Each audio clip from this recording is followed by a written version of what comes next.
इसके बाद यहाँ पर ये स्टार्ट करते हैं अडल्ट प्राइमरी ब्रेन ट्यूमर्स। अच्छा, इसको स्टार्ट करने से पहले थोड़ी-सी एक चीज़ मैंने आपको पहले से बता रखी है, दोबारा से रिवाइज़ करवा देता हूँ। यहाँ पर ये जो टेंटोरियम होती है ना, टेंटोरियम से जो ऊपर-ऊपर ट्यूमर होते हैं वो आपके होते हैं सुप्राटेंटोरियल, और जो टेंटोरियम है इससे जो नीचे ट्यूमर होते हैं वो आपका होता है इंफ्राटेंटोरियल। अच्छा, इसमें यहाँ पर आपने जो इसके अंदर सिंपल याद रखना है, जब आप बात करते हैं अडल्ट्स की, तो अडल्ट्स में कद होता है बड़ा, तो यहाँ पर जो ट्यूमर है ये टेंटोरियम से ऊपर-ऊपर होगा। यहाँ पर जो अडल्ट्स हैं इसके अंदर मोस्ट कॉमनली जो ट्यूमर्स आपको नज़र आएँगे वो सुप्राटेंटोरियल रीजन में होंगे। अच्छा, इसके बाद जो बच्चे होंगे, बच्चों में जो ट्यूमर्स आपको नज़र आएँगे ना ब्रेन के, वो इंफ्राटेंटोरियल रीजन जो है ना उसके अंदर आपको मोस्ट कॉमनली नज़र आ रहे होंगे। अच्छा, इसको आपने कैसे याद रखना है, जब आप अडल्ट्स की बात करते हैं तो अडल्ट का कद होता है बड़ा, हाइट उसकी ज़्यादा होती है, तो यहाँ पर ये टेंटोरियम से ऊपर-ऊपर उसकी हाइट होगी, तो जो ट्यूमर होगा वहाँ पर ये टेंटोरियम से ऊपर-ऊपर होगा। अच्छा, इसके बाद जब आप बात करते हैं बच्चों की, तो बच्चों का कद होता है छोटा, तो इस केस में यहाँ पर जो बच्चे होंगे उसका यहाँ पर ये टेंटोरियम तक भी नहीं पहुँच पा रहा होगा, और इस केस में क्या होगा, यहाँ पर ये जो बच्चे हैं उसका जो ट्यूमर होगा ये इंफ्राटेंटोरियल रीजन में आपको नज़र आ रहा होगा। अच्छा, ये है हमारे यहाँ पे मोर कॉमन। इसमें आपने एक एक्सेप्शन भी याद रखनी है,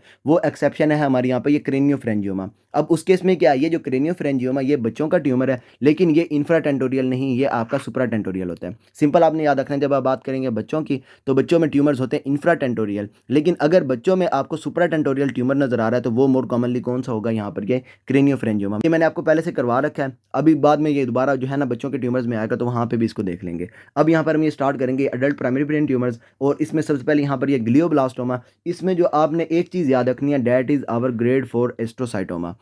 अब यहाँ पर ये जो एस्ट्रोसाइटोमा है ये आपको शो कर रहा है कि इसका जो ओरिजिन है ये कहाँ से होगा, जो एस्ट्रोसाइट्स है वहाँ से ये निकल रहा होगा।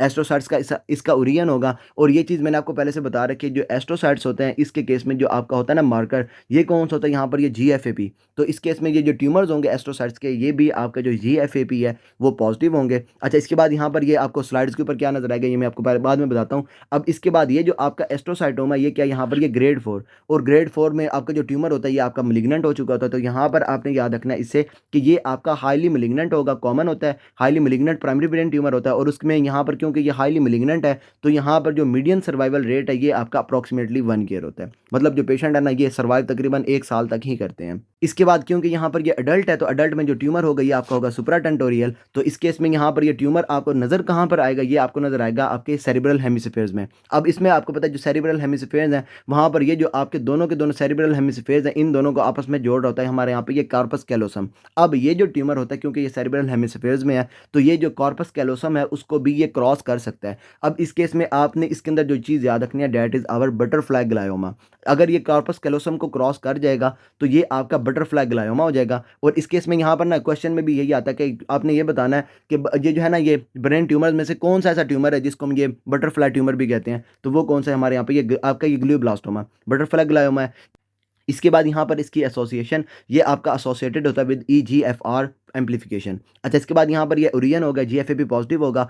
अच्छा, इसके बाद जब आप देंगे ना यहाँ पर ये स्पेसिमेन वगैरह, तो स्पेसिमेन में जब ये आप देखेंगे ना बायोप्सी पे, तो वहाँ पर आपको नज़र आएगा ये सूडो पैलिसेडिंग प्लियोमॉर्फिक ट्यूमर सेल्स। यहाँ पर ये जो होते हैं ना पैलिसेडिंग, पैलिसेडिंग में सिंपल क्या है, यहाँ पर ये जो फेंस लगी होती है ना ये घरों के बाहर लकड़ी की, उसमें क्या होता है यहाँ पर ये इस तरीके से ये ना जुड़ी हुई होती हैं लकड़ियाँ, तो वो क्या होती है यहाँ पर ये पैलिसेडिंग। अब इस केस में है हमारे यहाँ पर ये सूडो पैलिसेडिंग। अब इस केस में क्या होगा, यहाँ पर ये बाहर वाली साइड पर इस तरीके से ये जुड़ी हुई होंगी, लेकिन क्या होगा यहाँ पर सेंटर जो होगी, सेंटर में आपको नज़र आएगी यहाँ पर ये जो है ना ये डेब्रिस वगैरह। यहाँ पर क्या होगा, यहाँ पर ये आपके बॉर्डर पे होंगे हमारे यहाँ पे ये प्लियोमॉर्फिक सेल्स होंगे, और सेंट्रल एरियाज में आपको नजर आएगी नेक्रोसिस, हेमरेज नजर आएगा, या उसके अलावा यहाँ पर जो है ना ये माइक्रोवेस्कुलर जो है ये प्रोलिफरेशन वगैरह आपको नजर आ रही है। ये मैं आपको यहाँ पर ना नीचे दिखा भी देता हूँ, बटरफ्लाई ग्लायोमा भी आपको पहले दिखा देता हूँ। यहाँ पर ये जो है ये सबसे पहले हमारे यहाँ पर ये बटरफ्लाई ग्लायोमा, यहाँ पर ये आपको नजर आ रहा है कि इसने यहाँ पर ये जो कॉर्पस कैलोसम है इसको इसने जो है ना ये क्रॉस कर दिया, और यहाँ पर ये आपका बन गया ये बटरफ्लाई ग्लायोमा। अच्छा, इसके बाद यहाँ पर ये आपको नजर आ रहा है दूसरा हमारे यहाँ पे ये जो मैंने आपको बताया ना ये सूडो पैलिसेडिंग।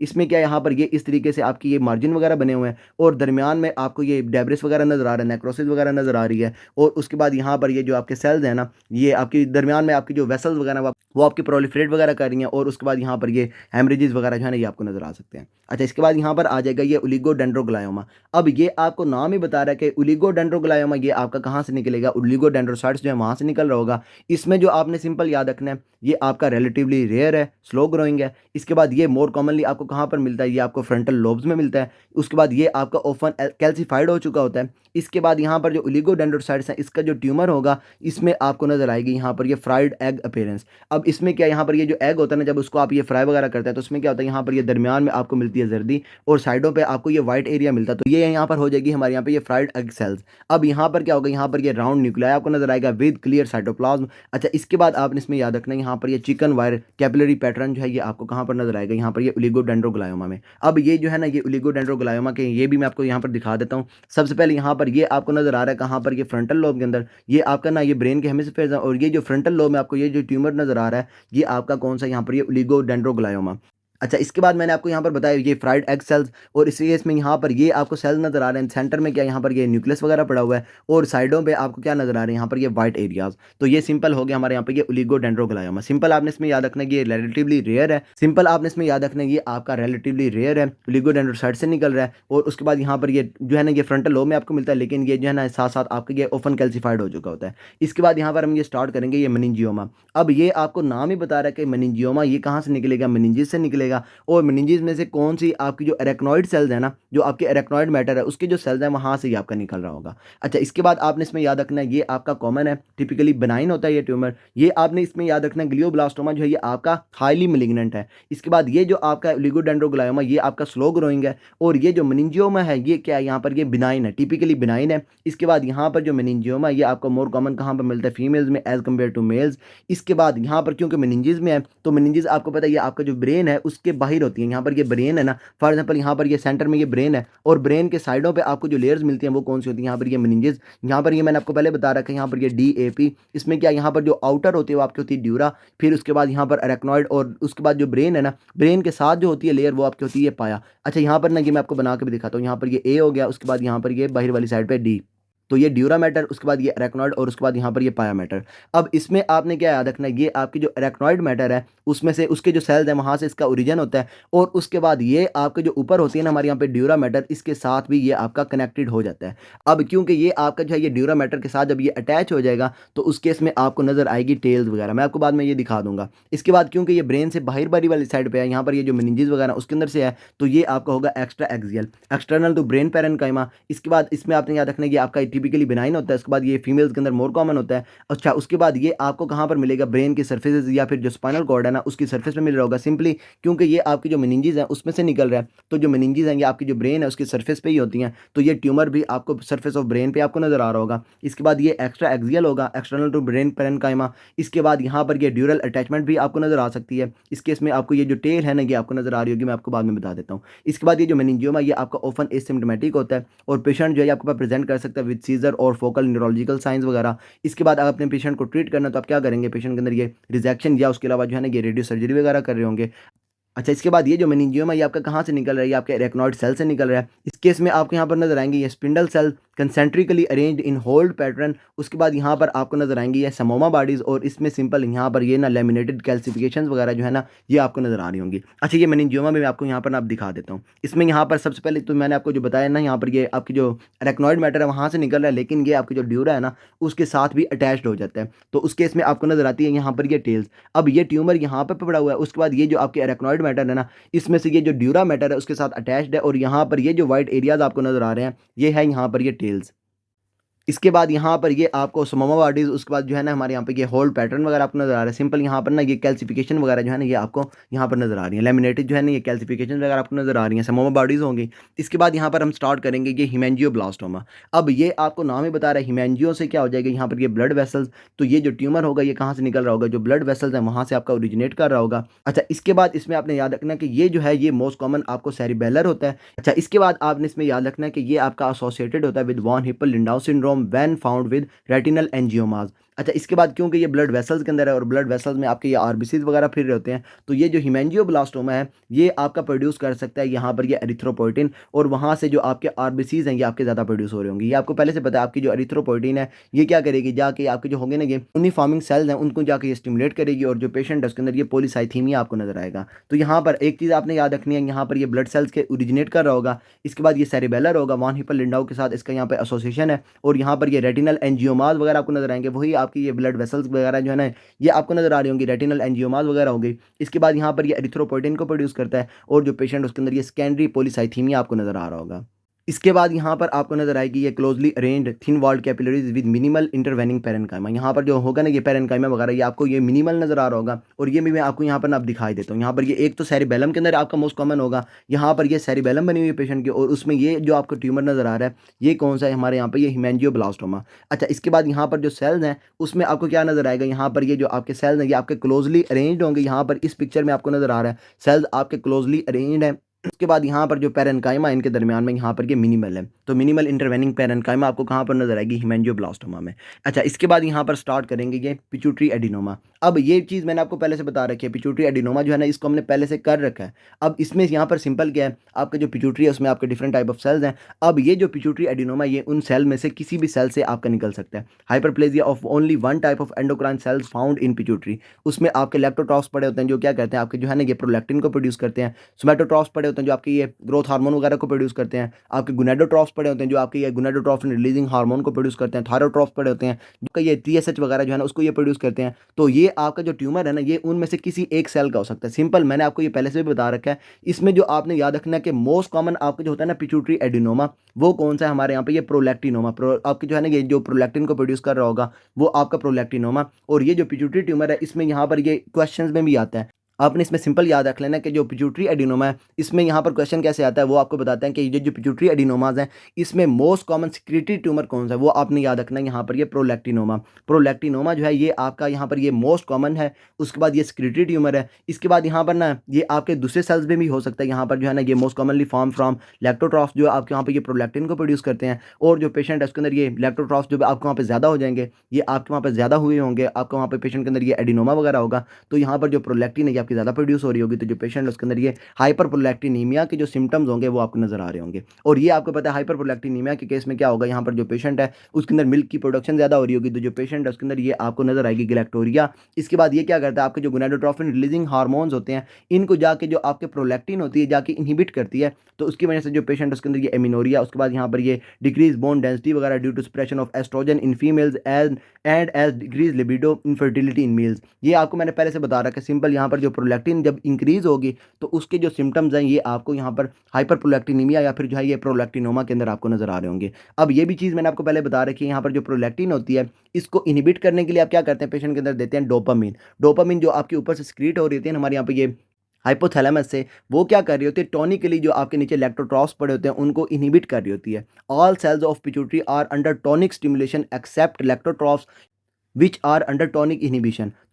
तो यहाँ पर ये जो लैक्टोट्रॉफ्स होते हैं ना ये आपके इनहिबिटेड होते हैं। अब इस केस में क्या होगा, जब यहाँ पर जो पेशेंट है ना उसके अंदर ये इनहिबिशन लॉस हो जाएगी तो यहाँ पर प्रोलैक्टिन ज़्यादा स्क्रीट होगी और पेशेंट के अंदर ये आपको सिम्टम्स नजर आ रहे होंगे। अच्छा, इसके बाद यहाँ पर ट्रीटमेंट में आप क्या करेंगे, पेशेंट के अंदर दोबारा से वही डोपामिन एगोनिस्ट वगैरह दे देंगे। मैं यहाँ पर ना कोशिश करूँगा यहाँ पर आई बटन के अंदर ना ये प्रोलैक्टिन वाली जो वीडियो थी ना हमारी वो मैं आपको यहाँ पर ऐड कर दूँ, वहाँ से ये चीज़ें सारी आपको क्लियर हो जाएंगी। अभी के लिए सिंपल यहाँ पर यही देख लेंगे आपकी जो डोपामिन है, डोपामिन एगोनिस्ट आप पेशेंट को देंगे और वो क्या करेंगे, नीचे से जो प्रोलैक्टिन है ना जो आपके प्रोड्यूस हो रही है लैक्टोट्रॉफ से जाके डोपामिन उनको इनहिबिट करेगी और वहाँ से जो प्रोलैक्टिन है इसकी प्रोडक्शन कम होगी। तो डोपामिन एगोनिस्ट फॉर एग्जांपल जो पेशेंट उसके अंदर ये आपकी ब्रोमोक्रिप्टिन या उसके अलावा यहाँ पर ये केबरगुलिन वगैरह आप वहाँ पे पेशेंट के अंदर देंगे। इसके अलावा आप क्या करेंगे, पेशेंट के अंदर ये ट्रांसफिनॉइडल्स रिजेक्शन करेंगे और जो ट्यूमर होगा पिट्यूटरी का उसको आप वहाँ पे रिमूव कर देंगे।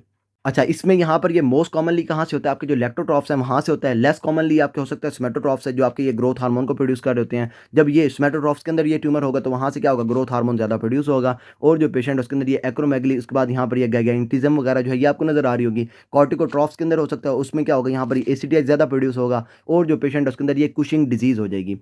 उसके बाद ये जो है ये रेयरली हो सकता है, यहाँ पर ये थायरोट्रॉफ्स है और ये आपके जो थायरोट्रॉफ्स हैं ये आपके यहाँ पर ये प्रोड्यूस करते हैं टीएसएच को, और ये जो गोनाडोट्रॉफ्स हैं उसमें से भी हो सकता है और वो आपके एफएसएच और ये जो एलएच है ना उसको प्रोड्यूस करते हैं। जब ये ज़्यादा प्रोड्यूस होंगे तो जो पेशेंट है उसको इसके रिलेटेड जो सिम्टम्स हो गए, यहाँ पर फॉर एग्जाम्पल ये जो टीएसएच जब ये ज़्यादा प्रोड्यूस होगा तो नीचे जाकर ज़्यादा स्टिमुलेट करेगा, पेशेंट के अंदर आपको ये गॉइटर नजर आ सकती है। उसके अलावा जो पेशेंट उसके अंदर ये हाइपरथायरॉइडिज्म वगैरह आपको नजर आ सकती है। तो ये चीज़ें आपने इसके अंदर सिंपल याद रख लेनी है। अच्छा, यहाँ पर सबसे पहले यहाँ पर ये पिट्यूटरी एडिनोमा, तो ये आपका मोस्टली जो है ना आपका ये नॉन नॉन फंक्शनिंग होगा, साइलेंट होगा, या उसके अलावा जो है ना ये आपका हाइपर फंक्शनिंग होगा और वहाँ पर ये क्या कर रहा होगा, जो हार्मोन है उसको ये प्रोड्यूस कर रहा होगा। इसमें आपने याद रखना है जो हार्मोन प्रोड्यूसिंग है इसमें मोर कॉमन कौन सा, यहाँ पर ये प्रोलैक्टिनोमा, और वो क्या करेगा, जो प्रोलैक्टिन है उसको वहाँ पे ज़्यादा प्रोड्यूस कर रहा होगा। अच्छा, इसके बाद इसमें आपको पता है यहाँ पर ये जो पिट्यूटरी है ये कहाँ पर पड़ा हुआ है, सेला टर्शिका में पड़ा हुआ है, और ये चीज़ मैंने आपको बताई हमारे यहाँ पे कैवर्नस साइनस में। अब मैंने ये कैवर्नस साइनस आपको पहले इसीलिए करवाया था कि आपको पता हो यहाँ पर फॉर एग्जाम्पल ना ये पेशेंट के अंदर ये पिट्यूटरी पड़ा हुआ है और पिट्यूटरी के ऊपर से यहाँ पर ये आपकी जो ऑप्टिक कयाज में ना ये आपकी गुजर रही है।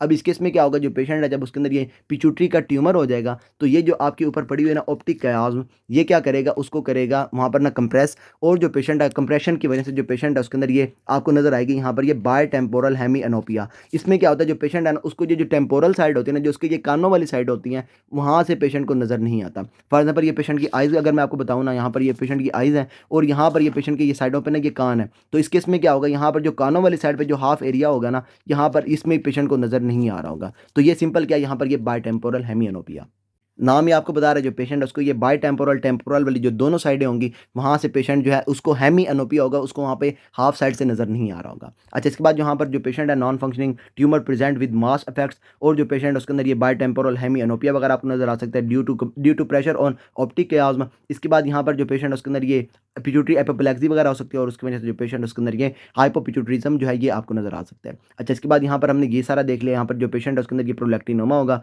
और पेशेंट के अंदर आपको ये वाली सारी चीज़ें नजर आ रही होंगी। ट्रीटमेंट में आप क्या करेंगे, पेशेंट को देंगे ये डोपामिन एगोनिस्ट, और वो क्या करेंगे यहाँ पर जो आपकी है ना ये आपकी प्रोलैक्टिन उसकी जाके प्रोडक्शन को इनहिबिट करवा देंगे। इसके अलावा आपने क्या करना है, ये जो ट्यूमर है उसको आपने वहाँ पर रिमूव करना है, तो आप क्या करवाएंगे, पेशेंट के अंदर ये ट्रांसफिनॉइडल रिजेक्शन करवाएंगे। अच्छा, इसके बाद यहाँ पर ये ऑप्टिक कियाज्म को कंप्रेस कर रहा है, उसके बाद यहाँ पर ये इलेक्ट्रोट्रॉप्स वगैरह का जो ट्यूमर है ना, ये मैं आपको अब यहाँ पे दिखा देता हूँ। यहाँ पर सबसे पहले तो यहाँ पे आपको ये जो चीज़ मैंने आपको बताई है हमारे यहाँ पे ये बाय टेम्पोरल हेमी एनोपिया, तो ये सिंपल यहाँ पर ये bitemporal hemianopia normally आपको यहाँ पर ये नजर आ रहा है। अब इस केस में क्या, यहाँ पर जो पेशेंट है उसको ये कानों वाली साइडों से उसको कुछ भी नजर नहीं आ रहा, और उसके बाद यहाँ पर इन्होंने ये ट्यूमर बना के दिखाया हुआ है, तो ये आपका कौन सा होगा, यहाँ पर ये आपका पिट्यूटरी ट्यूमर होगा, और उसमें आपको पता अगर ये हाइपर फंक्शनिंग होगा तो ये कौन सा होगा, यहाँ पर ये प्रोलैक्टिनोमा। तो यहाँ पर ये प्रोलैक्टिनोमा ही उन्होंने जो पिक्चर है ना उसके अंदर ये प्रोलैक्टिन प्रोड्यूसिंग जो ट्यूमर है ना वही उन्होंने वहाँ पर दिखाया हुआ है। अच्छा, इसके बाद यहाँ पर ये रिमेनिंग रहेगा हमारे यहाँ पर ये श्वानोमा। अब ये श्वानोमा में आपको ये नाम ही बता रहा है, जो पेशेंट है उसके अंदर ये जो ट्यूमर होगा अडल्ट के अंदर ये कहाँ से ओरिजिनेट करेगा, ये आपके जो श्वान सेल्स है वहाँ से ओरिजिनेट कर रहा होगा।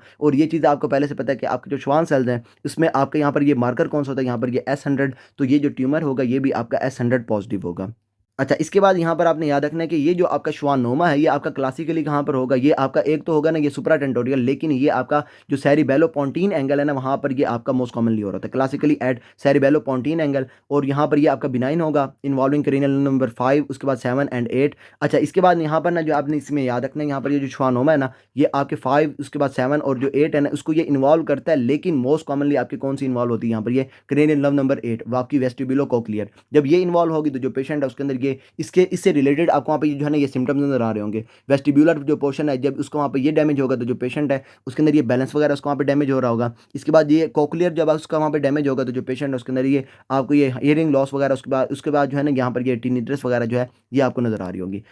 अच्छा, यहाँ पर ये जो ट्यूमर है ये आपका often localise to cranial nerve number 8 in internal acoustic meatus, और उसमें क्या होगा, जो पेशेंट उसके अंदर ये वेस्टिबुलर श्वानोमा होगा और ये आपका प्रेजेंट करेगा as hearing loss and tinnitus. इसके बाद यहाँ पर ये bitemporal vestibular schwannoma found in neurofibromatosis 2। इसमें आपने याद रखना है यहाँ पर ये होता है ना हमारे यहाँ पे ये schwannoma it is associated with neurofibromatosis 2। Bilateral जो आपके होंगे ना vestibular schwannomas are found in neurofibromatosis 2। इसके बाद दोबारा से आप क्या करेंगे, इसको अगर आपने वहाँ पे ट्रीट करना है तो आप वहाँ पे ये रिजेक्शन करेंगे और स्टीरियोटैक्टिक ये रेडियो सर्जरी वगैरह जो है ना ये आप वहाँ पे कर रहे होंगे। इसके बाद ये जो ट्यूमर है आपका श्वानोमा ये आपका आपका श्वान सेल से ओरिजिनेट कर रहा होगा, S100 पॉजिटिव होगा, बायफेजिक डेंस। उसके बाद यहाँ पर ये hyper cellular areas containing spindle cells alternating with hypocellular myxoid areas.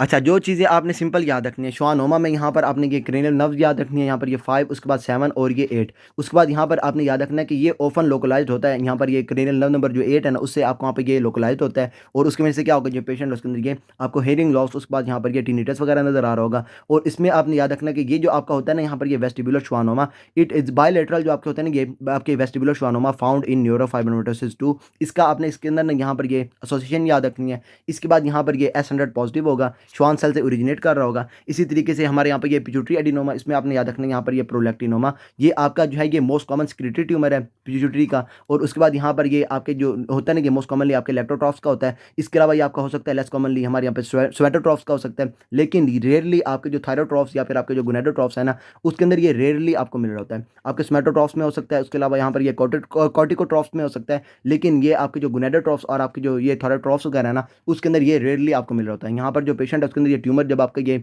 Size में इंक्रीज होगा तो ये क्या करेगा, यहाँ पर जो ऑप्टिक कियाज में उसको यहाँ पर ये कंप्रेस करेगा और जो पेशेंट है उसके अंदर ये बायोटेम्पोरल हेमी एनोपी आपको नजर आ रहा होगा। पेशेंट की जो प्रेजेंटेशन है वो सिंपल यहाँ पर ये प्रोलैक्टिन जब इंक्रीज होगा, जो जो चीज़ें हमने वहाँ पर देखी हैं सिंपल आपको वही पेशेंट की प्रेजेंटेशन में मिल रही होगी। और ट्रीटमेंट में हमने वही देखा था, जो पेशेंट है उसमें अगर आप ये प्रोलैक्टिन ज़्यादा प्रोड्यूस हो रहा है तो आप पेशेंट को देते हैं हमारे यहाँ पे डोपामिन एगोनिस्ट, और वो क्या करेंगे यहाँ पर जो प्रोलैक्टिन प्रोड्यूस हो रही है उसको जाके करवाएंगे इनहिबिट। अच्छा, इसके बाद यहाँ पर ये हेमेंजियोब्लास्टोमा, सिंपल यहाँ पर ये जो ब्लड वेसल्स है वहाँ से ओरिजिनेट कर रहा होगा। वॉन हिप्पल लिंडाउ सिंड्रोम इसमें आपने याद रखना है, उसके साथ एसोसिएटेड है। अच्छा, इसके बाद यहाँ पर ये जो ट्यूमर है ये आपका प्रोड्यूस करेगा एरिथ्रोपोइटिन को, तो यहाँ पर जो पेशेंट है उसके अंदर ये सेकेंडरी पॉलीसाइथीमिया जो है ये आपको नजर आ सकता है। अच्छा, इसके बाद ये आपका जो हेमेंजियोब्लास्टोमा ये आपको ओफन सेरिबेलर जो है ना, सेरिबेलम जो है वहाँ पर आपको नजर आ रहा होगा।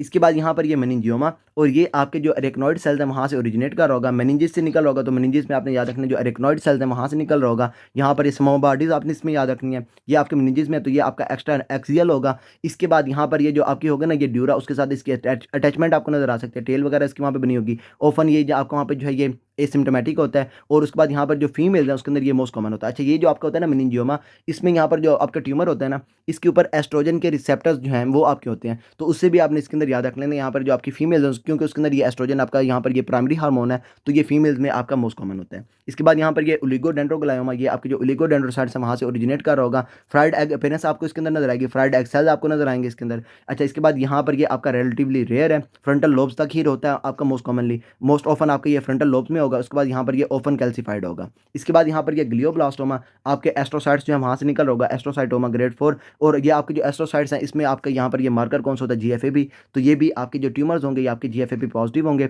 एस्ट्रोसाइट से ओरिजिनेट कर रहे होंगे। अच्छा, इसके बाद यहाँ पर ये पेशेंट जो है उसके अंदर ये हाईली मिलिग्नेंट होता है, तो जो पेशेंट उसके अंदर ये आपकी जो मीडियल इसके है ना ये सर्वाइवल रेट वो आपका ये अप्रॉक्सीमेटली 1 ईयर है। अच्छा, इसके बाद यहाँ पर ये जो आपके सेरिब्रल हेमिस्फेयर है उसके अंदर आपका होगा, और ये जब आपकी कॉर्पस कैलोसम जो है उसको ये क्रॉस कर जाएगा तो जो पेशेंट उसके अंदर ये हो जाएगा ये बटरफ्लाई ग्लायोमा, ये आपने इसके अंदर याद रखना है, बटरफ्लाई ग्लायोमा। इसके बाद यहाँ पर ये सूडो पेलिसिडिंग आपने इसमें याद रखनी है, यहाँ पर ये फैंसेस वगैरह बनी हुई होंगी, और दरमियान में क्या होगा यहाँ पर ये नेक्रोसिस, उसके बाद यहाँ पर ये हेमरेज, या फिर आपके जो पेशेंट है उसके अंदर एंड और ये वेस्कुलर प्लोरिफिलेशन वगैरह जो है ना ये आपको नजर आ रही होगी। तो ये सारा हमारे यहाँ पर ये अडल्ट प्राइमरी ब्रेन ट्यूमर्स के अंदर। फर्दर आपको इसके अंदर कोई भी प्रॉब्लम हो देने के नास्मी एंड टिल देन अल्लाह हाफिज़।